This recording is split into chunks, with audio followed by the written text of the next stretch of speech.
नमस्कार, knocking-news.com में आपका स्वागत है। मैं हूं गिरिजेश वशिष्ठ। अभी एक हेडलाइन आ गई है कि ब्रिटेन से आगे निकल गया जीडीपी में।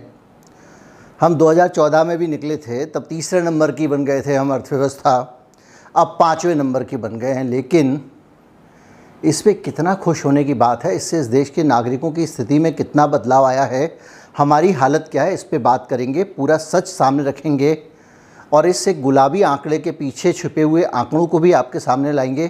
कहीं मत जाइए, चैनल को सब्सक्राइब कर लीजिए। फिर एक पर्दा डालने की जो कोशिश हो रही है, आधे अधूरे आंकड़े जो पेश किए जा रहे हैं, उसका सच सामने लाएंगे। चैनल को सपोर्ट करना चाहते हैं तो ये हमारा UPI ID डिस्क्रिप्शन में है, उसके ज़रिए भुगतान कर सकते हैं। QR कोड भी आपको दिखाई देगा स्क्रीन पर, उसे भी आप स्कैन कर सकते हैं। और एक थैंक्स बटन भी है वीडियो के नीचे, एक दिल के आकार का बटन होगा, उसे क्लिक करके भी आप हमको शुक्रिया अदा कर सकते हैं। मैं अभी हाजिर हुआ।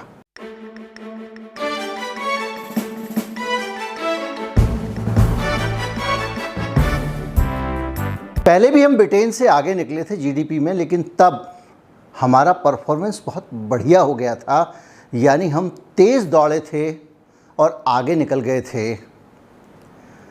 अब ब्रिटेन के पैर में कांटा लग गया है, वो एक तरफ बैठ गया, इसलिए आगे निकल गए हैं। हमने बड़ी लकीर नहीं खींची है, दूसरे की लकीर छोटी हो गई है।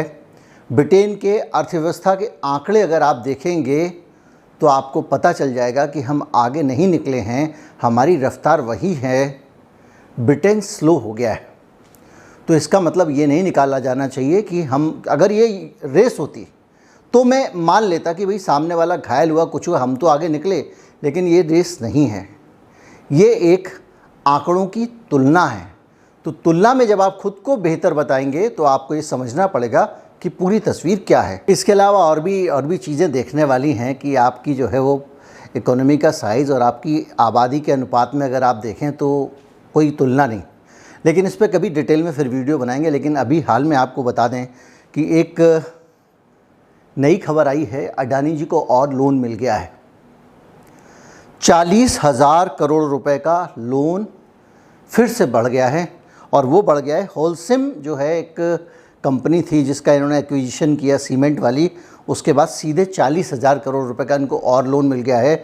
और इस तरह इनके ऊपर हो गया है 5 साल में, 5 साल पहले इनका जो लोन था सिर्फ 1 लाख करोड़ का था, और अब सीधे 2.6 लाख करोड़ का हो गया है।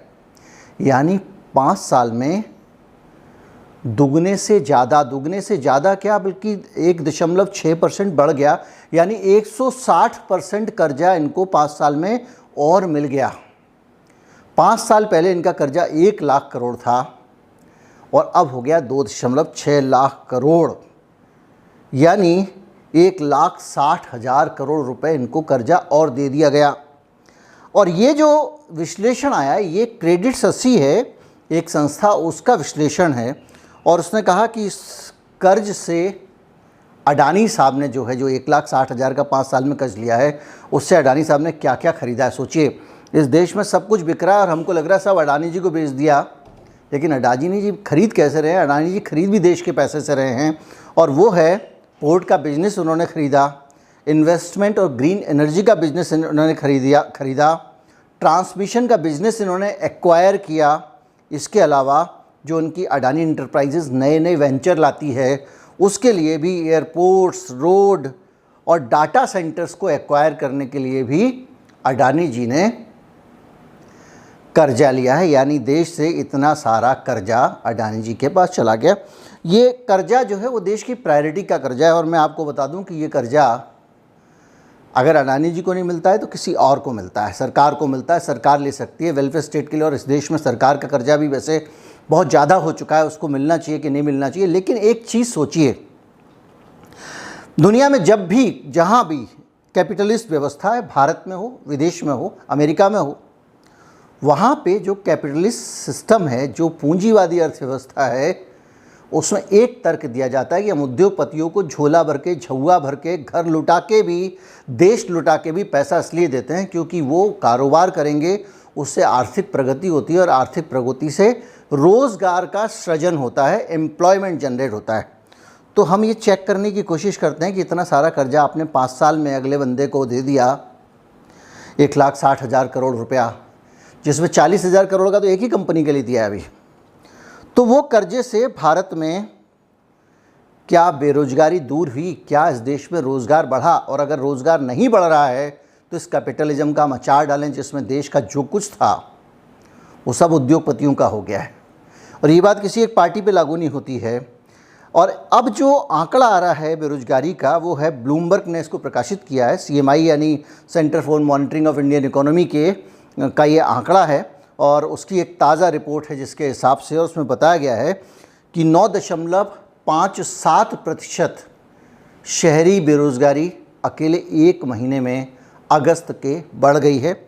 इसके अलावा ये तीसरा महीना लगातार है जबकि इसमें बेरोज़गारी के आंकड़े गड़बड़ाते चले जा रहे हैं। CMI का आंकड़ा है, CMI के आंकड़े ही सबसे ज़्यादा जब बेरोज़गारी की बात होती है तो इस्तेमाल किए जाते हैं। और इसका असर गरीबों से लेके अमीर तक सब पे पड़ रहा है। ऊपर से शुरू करता हूँ, टाटा कंसल्टेंसी सर्विसेज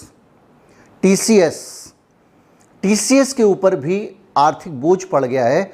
और इकोनॉमी की जो हालत ये है कि TCS के अपने जो कारोबार हैं वो प्रभावित होने लगे हैं। और उसने जो फर्स्ट कमर पहले साल वाले जो लोग होते हैं उनको इंक्रीमेंट नहीं देने का ऐलान किया है।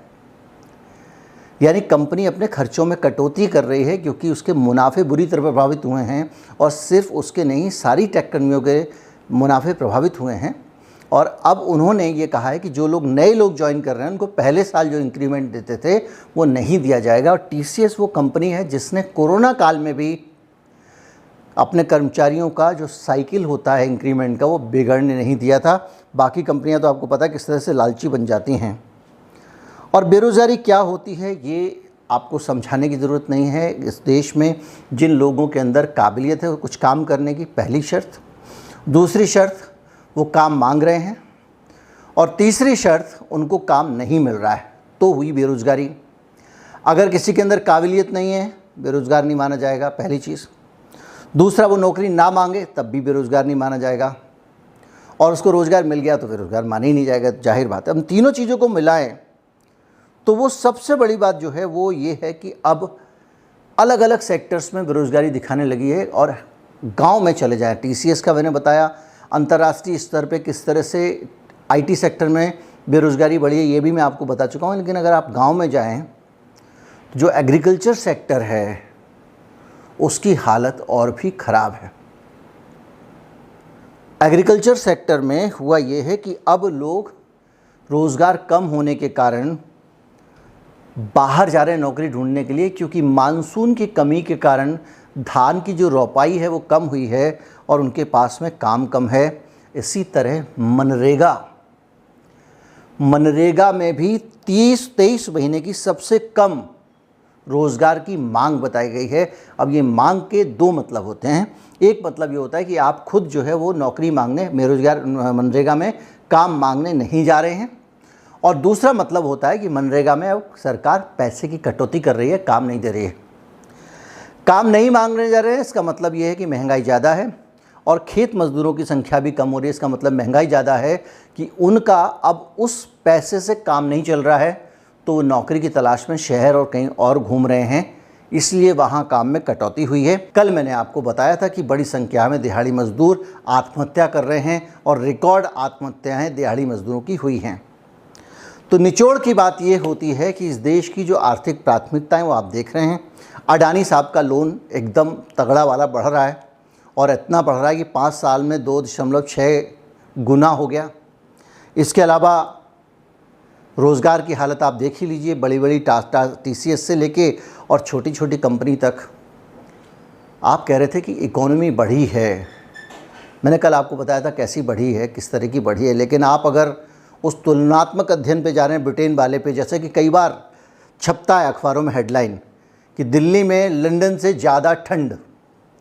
अब वो किसी एक दिन जब वहाँ पे तापमान अधिक होता है, यहाँ कम होता है, तो उसका मतलब ये थोड़ी है कि भारत एक ठंडा देश हो गया। ये ठीक उसी तरह की तुलना है। और अगर आपकी GDP वाकई बहुत अच्छी हो गई है तो रोज़गार कहाँ हैं? उत्पादन होगा तभी तो जीडीपी होगी, और उत्पादन करेगा कौन? आदमी तो करेगा। अगर आदमी को नौकरी नहीं मिल रही है तो जीडीपी कैसे बढ़े? मैं नहीं कह रहा हूँ, सीएमआई का आंकड़ा है। इससे पता लगता है कि हमारे देश में जो मीडिया है वो गोद में बैठ के दूध पीता है और तरह तरह के आपको गुलाबी सपने दिखाता रहता है, जिनका हकीकत से कोई लेना देना नहीं है। हमारी आपकी ज़िंदगी मुश्किल होती जा रही है, हम सब जानते हैं।